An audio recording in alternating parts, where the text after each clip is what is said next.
오늘 우리에게 주시는 하나님의 말씀은 마태복음 5장 3절입니다. 마태복음 5장 3절입니다.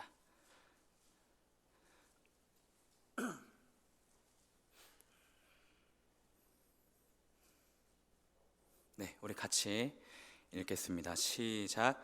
심령이 가난한 자는 복이 있나니 천국이 그들의 것이며. 우리 한 번 더 시작. 심령이 가난한 자는 복이 있나니 천국이 그들의 것이며. 아멘. 오늘은 이 한 구절을 가지고 묵상을 하고 또 은혜를 나누고자 합니다. 한 구절이니까 조금 일찍 끝나겠죠, 아무래도. 그래도 대신 잘 집중해서 들어주시기를 바랍니다. 본문에 들어가기 전에, 설교하기 전에 나누고 싶은 한 가지가 있는데요. 동기부여를 먼저 하고 싶어요. 설교자에게 있어서 설교하는 것이 좀 어려운데 어떤 단계가 가장 어려울까 좀 생각을 해봤습니다. 설교를 하는 게 어려울까, 아니면 설교를 끝나고 나서 또 피드백을 받는 게 어려울까, 또 설교를 작성하는 게 어려울까. 근데 이번 주는 제가 본문을 선택하는 게 조금 많이 어려웠어요, 사실은. 지난 주일 오후에 설교를 하라고 말씀을 듣고 기도를 하면서 본문을 좀 고민해 봤습니다. 3가지 정도 본문이 제 눈에 띄었는데요.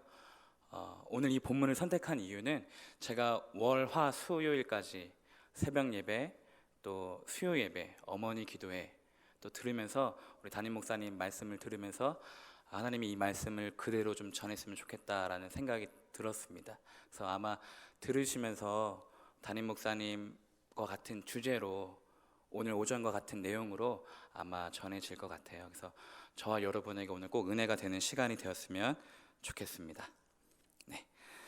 오늘 본문은요, 우리가 익히 잘 알고 있는 예수님의 말씀입니다.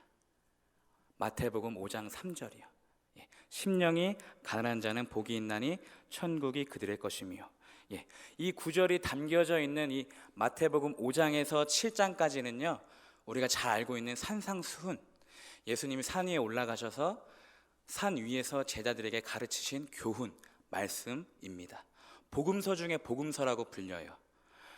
오늘날 현대인들도 이 예수님의 설교문, 예수님이 이 산상수훈을 가지고 많이 인용을 합니다. 문학에서도 또 여러 종교에서도 많이 해석을 하고 많이 다양하게 끄집어서 사용을 해요. 이 산상수훈의 내용은요, 팔복, 또 제자도, 구제, 금식, 또 자족, 이웃사랑 등 예수님의 정신이 녹아져 있습니다.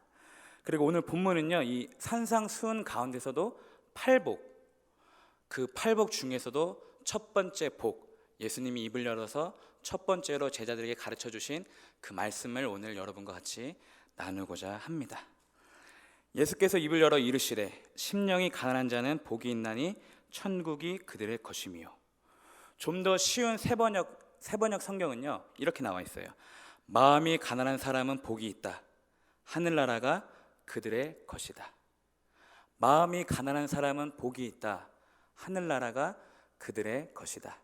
자, 저 하늘나라가 누구의 것이냐 하고 묻는다면 대답하기를 마음이 가난한 사람.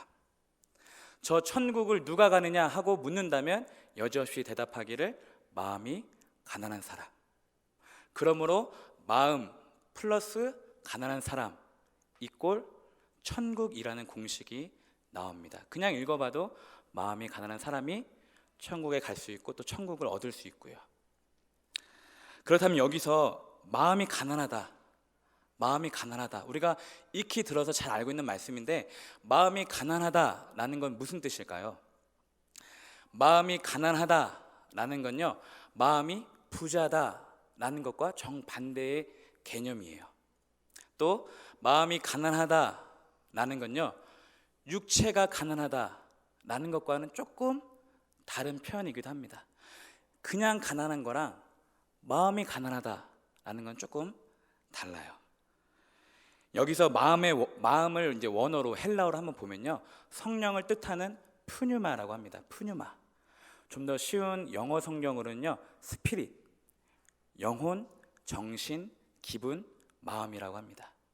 또 가난을 또 원어 헬라어로 보면요, 푸토코스라고 나오는데요, 아무것도 없는 빈털터리 상태를 뜻합니다. 그러니까 직장도 없고 돈이 없어서 다른 사람에게, 타인에게 의존해야만 살아갈 수 있는 사람, 그런 존재, 그런 처지, 그런 것이 바로 가난이라고 합니다. 이 푸토코스가 신약 성경에 좀 많이 등장을 했는데요, 첫 번째로는 우리 예수님에게 찾아온 부자 청년의 이야기 나와요. 부자 청년이 예수님에게 찾아와가지고, 예수님, 내가 어떻게 해야 영생을 얻을 수 있겠습니까? 라고 물어보니까 예수님이 너의 재물을 다 팔아서 가난한 자들에게 주라 할 때 그 가난이 바로 푸토코스입니다. 또 제가 두 사람을 더 설명해 드릴게요. 첫 번째 사람은 부잣집 대문 앞에서 구걸하던 거지 나사로입니다. 누가복음 16장입니다. 그 집 대문 앞에는 나사로라 하는 거지 하나가 상처투성이 몸으로 누워서 그 부자의 상에서 떨어지는 부스러기로 배를 채우려고 하였다. 여기서 나사로라 이름하는 한 거지가 바로 푸토코스, 가난을 가리킵니다. 두 번째는요, 가난한 과부의 헌금이에요. 마가복음 12장에 보면요, 가난한 과부 한 사람은 헌금함에 와서 2렙돈 곧 한 고드란트를 넣었다. 이에 예수께서 이르시되 내가 진실로 이르노니 헌금함에 돈을 넣는 사람들 가운데 이 가난한 과부가 어느 누구보다 더 많이 넣었다. 여기서 가난한 과부의 형편을 가리키는 것도 푸토코스, 가난을 의미합니다. 그러니까 결국 마음이 가난하다라는 건요, 이 영혼이 가난한 사람, 영혼이 빈털터리 상태, 하나님의 도움이 없이는 전적으로 살아갈 수 없는 사람, 그런 처지를 의미합니다. 이 마음이 가난한 사람이 우리가 지금 이렇게 읽고 또 제가 잠깐 이야기해도 잘 귀에 안 들리는 이유는요, 보통 설교자들이 이 심령이 가난한 자, 이 마음이 가난한 자를 해석하기를 물질의 가난으로 해석할 때가 많아요. 그러니까 경제적인 측면에서 너가 돈이 없고 직장이 없고 가난하니까, 가난해서 네가 마음이 가난해 쪼들렸지만 쪼들린 마음으로, 가난한 마음으로 주님께 나오면 복이 있다라고 보통은 해석하는데, 이 마음의 가난과 물질의 가난이 사실은 정반대의 해석입니다. 만약에 오늘 마음의 가난이 물질로부터 오는, 경제적으로부터 오는 가난이라고 한다면은 다른 팔복들처럼 그저 슬픈 사람, 온유한 사람, 목마른 사람과 같이 그저 가난한 사람이라고 적혀져 있어야 되는데, 마태복음에서는 이 가난한 사람 앞에 마음이, 심령이, 영혼이 가난한 사람이라고 쓰여져 있습니다. 그렇게 쓴 이유가 분명히 있어요. 저는 그 이유를 메시지 성경, 우리 유진 피터슨이 쓴 벼랑 끝이라는 단어에서 힌트를 얻고 싶습니다.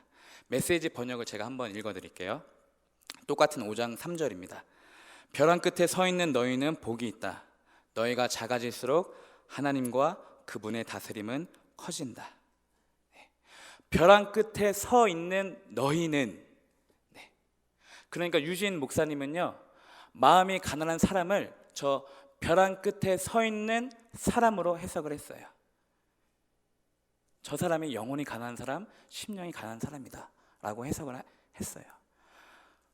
우리가 인생을 한 번쯤 살아가다가 적어도 한 번쯤은 벼랑 끝에 서보는 경험을 할 때가 있습니다. 한 번쯤은 벼랑 끝에 서보는 느낌을 받을 때가 있어요. 언제죠? 내가 아무것도 못할 때. 저 같은 경우에는 저희 큰아버지가 중환자실에서 거의 다 돌아가시기 직전일 때, 암으로 돌아가시기 직전일 때 제가 아무것도 못하는 거예요. 의사 선생님 말씀 외에는 아무것도 못할 때, 내가 죽음 앞에서 아무것도 못하는구나. 또 제가 사랑했던 친구가 떠나갈 때, 친구의 마음을 못 붙잡을 때, 그때도 사람의 마음을 또 안 되는 거구나. 또 제가 인생을 내 계획대로 진로를 세워봤어요. 그런데 인생이라는 게 내 마음대로 되지가 않더라고요. 인생도 내 마음대로 되는 게 아니었구나. 이것이 바로 벼랑 끝에 선 마음입니다. 그러니까요, 앞으로 나가지도 못하고 뒤로 도망가지도 못하는 참으로 난감한 상태, 도무지 내 힘과 머리로는 이것을 해결할 수 없는 그 마음의 상태, 그게 바로 가난한 마음입니다. 그런데 정말 이상하게도 예수님이 이 사람에게 복이 있대요. 그 당사자는 지금 처절한 마음이고 처절한 환경인데요, 예수님 말씀하시기를 이 사람에게 복이 있다라고 말씀하고 계세요. 벼랑 끝에 서 있는 것이 화가 아니라 오히려 복이 있다. 왜냐? 인생에서 한 번쯤은 벼랑 끝에 서봐야지 네가 나를 찾고 너의 시선이 나를 바라보니까. 그래서 너와 너의 생각은 작아지고 나와 나의 계획은 커지니까. 이제는 나의 방식대로 너를 인도할 수 있으니까 오히려 너에게 복이다 라고 말씀하시는 겁니다. 여기서 복은요, 히브리어 아쉐르를 헬라어로 번역한 것인데요, 뜻은 하나님이 함께 하시다. 이 사람에게 하나님이 함께 하신대요. 그래서 복이고요. 마찬가지입니다. 슬퍼하는 사람은 복이 있다. 왜냐? 하나님이 위로해 주시니까. 빼앗기고 온유한 사람은 복이 있다. 하나님이 갚아주시니까. 의에 줄이고 목마른 자는 복이 있다. 왜? 하나님이 배불리 먹이시고 채워주시니까. 불쌍한 그 사람들이 왜 복이 있냐? 하나님이 함께 하시니까 복이 있다는 것입니다. 이러한 역설 관계에서 반대되는 관계잖아요. 반대되는 관계에서 이 천국은요, 가난과는 반대의 개념이에요.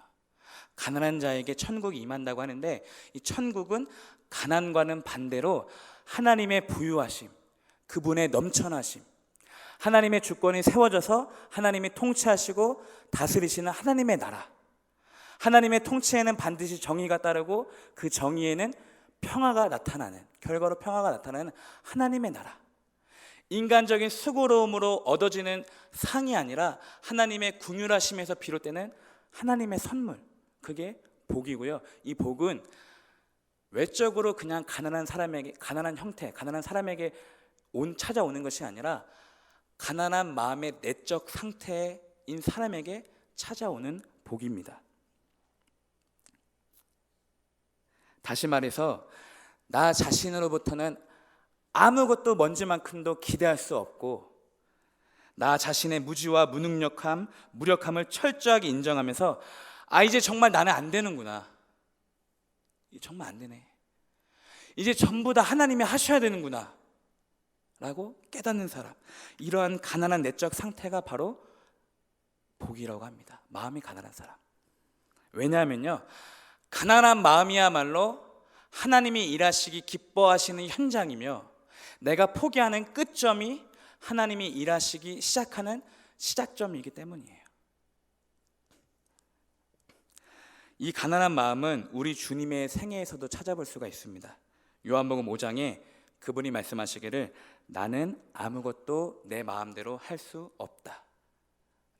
예수님조차도 내 마음대로 할 수 없다라고 이야기하셨어요. 또 아들은 아버지께서 하시는 것을 보는 대로 따라할 뿐이요 아무것도 마음대로 할 수 없다. 아버지께서 하시는 일이 무엇이든지 아들도 그대로 한다. 바로 이것이 가난한 내적인 상태, 가난한 마음의 상태. 주님의 기도 생활을 보셔도 알 수 있잖아요.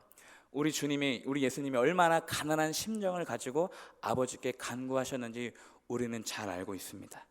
그러므로 마음이 가난하다라는 건요, 교만함과 자만심이 전혀 없는 상태예요. 자긍심 또는 자기 의존이 완전히 사라진 상태를 의미합니다.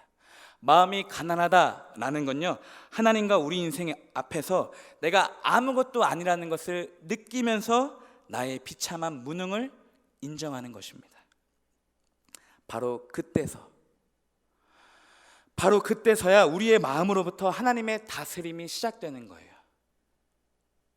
그 깨달음으로부터 하나님이 이제 시작하시는 거예요. 그제서야 하나님이 하나님 되시고 주인 되셔서 우리 마음에 천국이 찾아오게 됩니다. 하나님의 나라가 이 가난한 마음을 통하여서 우리 삶에 찾아오면은 우리는 더 이상 가난하지 않게 돼요. 왜? 하나님이 다스려 주시니까. 그렇습니다. 오늘 하나님의 통치를 받는 그 사람이 복이 있습니다. 하나님이 간섭하시고 하나님이 말씀하시고 하나님이 인도하시는 그 사람에게 복이 있어요. 바로 이것이 마음이 가난한 사람이고 그 사람이 누리는 복입니다. 하나님이 함께 하시는 복. 벌써 결론이에요. 결론입니다. 오늘날 마음이 가난한 사람이 누굴까 한번 제가 고민을 좀 해봤어요. 설교를 좀 작성해놓고 그러면 이제 오늘 저와 여러분에게 있어서 마음이 가난한 사람, 내가 어떻게 살아야 마음이 가난한 사람일까 한번 생각을 해봤는데, 로마서로 이야기하면은 상을 받는 사람이 아니에요. 그죠? 뭐였죠? 상이 아니라 선물을 받는 사람. 상이 아니라 선물을 받는 사람이에요. 그러니까 내가 율법을 잘 지켜서 하나님께 상을 달라고 요구하는 것이 아니라 선물을 달라고, 은혜가 필요한 사람이에요. 복음서로 이야기하면요, 율법조차 지킬 수 없는 연약한 사람들, 세리와 창기, 목자들, 목동들이요.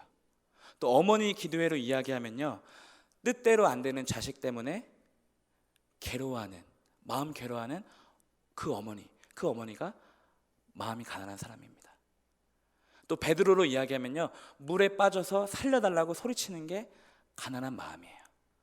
예수님에게 내가 죽기까지 따라가겠습니다라고 호언장담했던 것은 가난한 마음이 아니었고요. 이 말이 맞는지는 모르겠지만 가난한 마음은 여기 안에서만 해석을 하자면요, 조금 이상하게 들릴 수도 있는데 계속해서 실패하는 신앙생활이라고 생각이 듭니다. 좁게 여기서만 이 본문 안에서만 해석을 하자면 계속해서 실패하는 신앙생활이요. 그러니까 하나님의 율법을 내가 잘 지켜서 내 의가 드러나서 하나님 나 상 주세요라고 하나님께 요구하는 것이 아니라, 그 반대로 내가 율법을 못 지키니까, 내가 죄가 드러나니까 하나님의 벌이 두려워서 숨는 것이 아니라 그냥 nothing, 그냥 제로예요. 제로. 플러스도 아니고 마이너스도 아니고 그냥 제로. 지금 여기서 주어진 하루를 충실하게 살아가면서 마땅히 필요한 오늘의 은혜를 구하면서 살아가는 사람, 살아가는 그 마음, 그 생활, 그것이 마음이 가난한 자의 삶입니다. 어제의 은혜도 아니고요, 내일의 기대, 내일의 은혜도 아니고요, 오늘의 은혜를 구하면서 지금 여기를 살아내는 사람이에요. 이게 마음이 가난한 사람이에요. 그러므로 마음이 가난한 사람은 자신의 무능함을 깨닫고 동시에 하나님의 전능하심을 깨닫는 사람이에요. 나로서는 아무런 답이 안 나오기 때문에 하나님의 구원을 기다리는 사람. 실패했어요. 또 넘어졌어요. 잘 안 돼요. 그러면서도 동시에 주 예수 그리스도를 끝까지 의지하는 사람. 안 되면 안 될수록 내가 안 되지 하나님은 된다 라고 생각하면서 하나님을 붙잡는 사람. 정말 아이러니하게도 신앙의 밑바닥까지 떨어진 사람, 심지어는 지금도 추락하는 사람이 마음이 가난한 사람이에요. 그런데 그 사람에게 복이 있대요. 그러니까 얼마나 좀 파격적으로 들렸겠어요, 이 당시에. 그런 사람이 가난이 복이 있다고 합니다. 하나님이 그 사람과 함께 하신다고 합니다. 왜냐? 그 사람은 이제 하늘만 보이니까요. 이제 하늘만 보이니까. 어찌됐든 하나님을 의식하잖아요. 그 가난한 마음을 가지고 하나님으로 채우려고 몸부림치잖아요. 문제의식을 느끼잖아요. 그래서 하염없이 하나님을 바라보고 있는 그 비참한 마음의 상태가, 안타까운 상태가 차라리 복이라는 거예요. 하나님을 잊고 사는 것보다, 하나님을 없이 사는 것보다 차라리 그 고난 가운데서 하나님을 의식하면서 하나님의 도움을 바라면서 하나님을 생각하면서 사는 것이 오히려 복이다 너에게. 그 의미입니다. 적용합니다. 요즘 어떠한 마음으로 여러분 살아가십니까? 주님을 그리워하는 가난한 마음이세요 혹시? 오늘 그 사람에게 복이 있습니다. 하나님이 당신과 함께 하십니다. 한 주간 여러분의 가난한 마음을 가지고 아버지 집에 와서 같이 기도했으면 좋겠습니다. 우리의 빈 마음, 벼랑 끝에 선 심정을, 우리의 심정을 하나님에게 정직하게 고백하면요, 우리 하나님은요, 하나님의 나라 천국을요 우리 마음에 선물로 주세요. 가난한 사람이 가질 수 있는 유일한 소유가 바로 천국이에요. 아무것도 없는데 하나님의 나라만 가질 수 있어요. 그 의미가 무엇이냐면 하나님이 직접 다스리시겠다는 거예요. 하나님이 직접 내가 너의 삶을 조율해 줄게, 내가 너의 삶을 인도해 줄게 라는 겁니다. 한 주간 같이 기도하고 같이 조율받는 그런 귀한 시간이 되었으면 좋겠습니다. 기도하겠습니다.